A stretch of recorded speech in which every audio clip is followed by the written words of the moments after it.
गुंजन दिलीप ठोकळ आहे. मी आता 5वी मध्ये शिकते. मी आज आपल्या समोर राजमाता जिजाऊ जयंती व युवक दिन महोत्सव या निमित्ताने काही 2 शब्द सांगणार आहे. ते तुम्ही शांतचित्तेने ऐकावे ही माझी नम्र विनंती. विज्ञान, तंत्रज्ञान, मोबाईल क्रांती, शिक्षण, आरोग्य, राष्ट्रीय एकात्मता, नैतिक मूल्य, संस्कार रुजवून भारताची वाटचाल महासत्ता. सन्माननीय व्यासपीठ, सुज्ञ परीक्षकगण व माझ्या बालमित्रांनो, आज राष्ट्रमाता जिजाऊ जयंती व युवक दिन महोत्सव या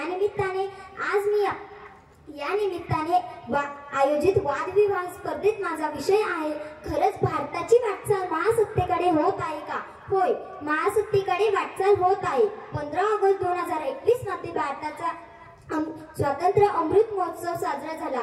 1947चा भारत आणि आजचा भारत यामध्ये खूप मोठा बदल आढळून येतो.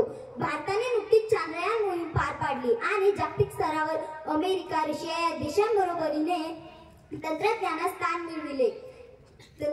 स्थान मिळविले. लोकांचे राहणीमान, आरोग्य सुविधा, पर्यावरण, शिक्षण, विज्ञान, तंत्रज्ञान, मोबाईल व इत्यादीवर त्या देशाचा विकास ठरविला जातो.